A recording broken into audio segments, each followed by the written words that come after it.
Okay जी, अस्सलाम वालेकुम। I hope कि आप सब खैर खैरियत से होंगे। अच्छा, आज का टॉपिक जो है वो बहुत ही ज़्यादा इंपॉर्टेंट है। वो इसलिए क्योंकि बहुत से स्टूडेंट्स हैं जो कि इस चीज़ में कंफ्यूज रहते हैं कि सॉफ्ट अप्रूवल और हार्ड अप्रूवल क्या होता है। दो कि उन्हें बताया जाता है, लेकिन स्टिल अगर कभी ये वर्ड यूज़ हो जाए इंस्टेड ऑफ गेटेड या अनगेटेड प्रोडक्ट के, तो वो कंफ्यूज हो जाते हैं कि मैम ये क्या चीज़ होती है। या कोई अगर उनसे पूछ ले, कहीं सुन ले, तो उन्हें इस चीज़ के बारे में जो क्लैरिटी नहीं होती कि सॉफ्ट अप्रूवल होना या किसी प्रोडक्ट का हार्ड अप्रूवल होना, इसका मतलब क्या है और इसको किस तरीके से चेक किया जाता है। तो आज जो है वो मैं आपको ये बताऊंगी कि आपने किस तरीके से इसको चेक करना होता है और ये होता क्या है। What is hard approval?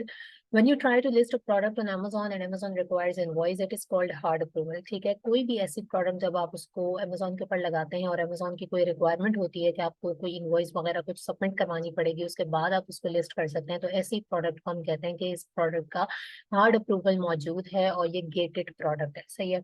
अब गेटेड प्रोडक्ट क्या है? गेट का वर्ड यानी गेट का मतलब होता है दरवाजा। तो आप यहाँ से ये समझ सकते हैं कि ऐसी प्रोडक्ट जिसके ऊपर certain kind of you can से रुकावट है। ठीक है, एक रुकावट है और आपको उसको पहले खत्म करना है, उसके बाद आप उस प्रोडक्ट को जो है वो लिस्ट कर सकते हैं अपने अमेजोन के सेलर सेंट्रल अकाउंट पे। तो ऐसी प्रोडक्ट जिसके ऊपर कोई रिक्वायरमेंट आपको फुलफिल करनी हो, तो उसको हम कहते हैं कि ये गेटेड है और इसका हार्ड अप्रूवल मौजूद है। यू नीड ब्रांड, मैन्युफैक्चरर और डिस्ट्रीब्यूटर इनवॉइस टू अनगेट और लिस्ट दैट प्रोडक्ट। ऐसी प्रोडक्ट के लिए क्या करना होता है कि आपको जो है वो कोई ना कोई इनवॉइस, कुछ ना कुछ डॉक्यूमेंट जो है वो सबमिट करवाना पड़ता है। उसके बाद वो प्रोडक्ट आपके अकाउंट के ऊपर अनगेट हो जाती है और आप उसके बाद उसको क्या कर सकते हैं कि लिस्ट कर सकते हैं। सो ऐसी प्रोडक्ट्स जिनके ऊपर कोई रिक्वायरमेंट है आपको फुलफिल करनी है, उन प्रोडक्ट्स को हम कहते हैं वो गेटेड है और उनका हार्ड अप्रूवल मौजूद है। ठीक है, आगे जाके मैं आपको बताऊंगी कि इसको आपने चेक किस तरीके से करना होता है। सिमिलरली, अब अगर हम बात करें सॉफ्ट अप्रूवल की, कि सॉफ्ट अप्रूवल क्या होता है। Products which do not require invoice is called ungated product और प्रोडक्ट विद सॉफ्ट अप्रूवल। वो प्रोडक्ट्स जिनके ऊपर कोई रिक्वायरमेंट नहीं है, कोई इनवॉइस वगैरह सबमिट नहीं करवानी है, आप डायरेक्टली उसको लिस्ट कर सकते हैं अपने अकाउंट के ऊपर। ऐसी प्रोडक्ट्स को हम कहते हैं कि इनका सॉफ्ट अप्रूवल मौजूद है। ठीक है, और इनको हम कहते हैं कि ये अनगेटेड प्रोडक्ट्स हैं, यानी ये बिल्कुल हार्ड अप्रूवल का ऑपोजिट सिनेरियो है। आपको कोई इनवॉइस कुछ भी सबमिट नहीं करवानी है, आप सिंपली इसको लिस्ट कर सकते हैं। इसको हम कहते हैं सॉफ्ट अप्रूवल वाली प्रोडक्ट और you can say the ungated product. लिखा हुआ भी है कि you can easily list such products on your account and sell it. ठीक है, अब इस चीज को चेक किस तरीके से करना होता है, स्टूडेंट्स कौन सी मिस्टेक कर देते हैं चेक करते हुए, जिसके थ्रू समटाइम्स प्रोडक्ट का अप्रूवल मौजूद भी होता है और स्टिल वो जो है वो कहते हैं कि ये गेटेड है। तो वो किस तरीके से आपने चेक करना है वो भी हम देख लेते हैं। सही। सो यहाँ पे मेरे पास एक एग्जाम्पल के तौर पे SNV मौजूद है। Let me copy it.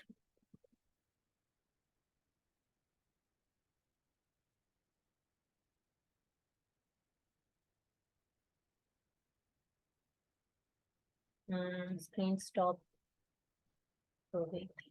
अच्छा, अब यहाँ पे आपने कैसे चेक करना होता है कि ये आपके पास 3 लाइंस है। ठीक है, यहाँ पे कैटलॉग है, कैटलॉग से आप ऐड प्रोडक्ट्स में जाएंगे। ऐड प्रोडक्ट्स में जाने के बाद आपने क्या करना है कि यहाँ पे अपने एसएन को, यूपीसी को, जो भी है उसको पेस्ट करना है। पेस्ट करने के बाद अपने सर्च पे क्लिक करना है।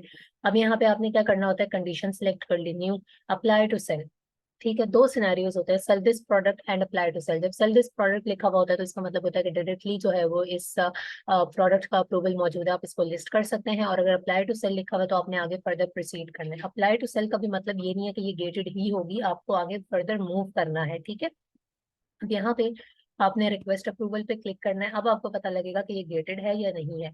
यहाँ पे इनवॉइस चाहिए। सही है, किसी भी डिस्ट्रीब्यूटर की या मैन्युफैक्चरर की आपने जो है वो इनवॉइस सबमिट करवानी है और जब वो आप सबमिट करवाएंगे तो उसके बाद आपकी प्रोडक्ट जो है वो अनगेट हो जाएगी। अब दूसरा सिनेरियो ये हो सकता है कि यहाँ पे आपके पास कुछ क्वेश्चन आंसर्स लिखे हुए होंगे। ठीक है, वहाँ पे पहला होगा कि आप मैन्युफैक्चरर और डिस्ट्रीब्यूटर हो क्या हो, आपने मैन्युफैक्चरर और डिस्ट्रीब्यूटर को सिलेक्ट करना है। उसके बाद 4-5 सवाल होंगे, जब आप उनको रीड करेंगे तो आपको पता लग जाएगा कि इनका क्या जवाब है।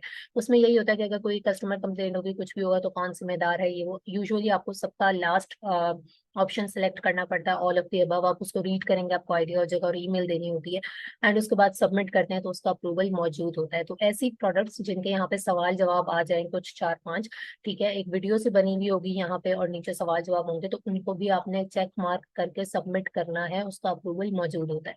लेकिन यहाँ पे क्या है, सिंपली आपने कोई ना कोई इनवॉइस सबमिट करवानी है, उसके बाद ही आपको अप्रूवल मिलेगा। ठीक है, सो ये एग्जांपल है एक गेटेड प्रोडक्ट की, या आप कह लें कि हार्ड अप्रूवल वाली प्रोडक्ट की। अब इसी तरीके से आपने जो है वो सॉफ्ट अप्रूवल किस तरीके से चेक करना होता है वो कर लेते हैं। सॉफ्ट अप्रूवल के लिए भी यहाँ पे आपने सेकंड एसएन जो है उसको पेस्ट किया, ठीक है, सर्च बार पे क्लिक किया, यहाँ पे आपने कंडीशन सिलेक्ट की, सेल दिस प्रोडक्ट लिखा हुआ है, सही है, इसका अप्रूवल मौजूद है। दूसरी चीज वो ये, अप्लाई टू सेल लिखा हो तो अप्लाई टू सेल से आप आगे जाते हैं, रिक्वेस्ट अप्रूवल पे क्लिक करते, अगेन आपके पास वो क्वेश्चन आंसर्स होते हैं 4-5, आप उनको चेक मार्क करके सबमिट करते, तो भी आपको जो है वो अप्रूवल मिल जाना था। तो आपने एंड तक जाना है। जब सेल दिस प्रोडक्ट लिखा हुआ है तो इसका मतलब क्या है कि सिंपली इसका अप्रूवल मौजूद है, आप इसको लिस्ट कर सकते हैं, ठीक है। So this is how you can check the approval of the products, and इसको कहते हैं सॉफ्ट अप्रूवल होना, हार्ड अप्रूवल होना, गेटेड प्रोडक्ट होना या अनगेटेड प्रोडक्ट होना।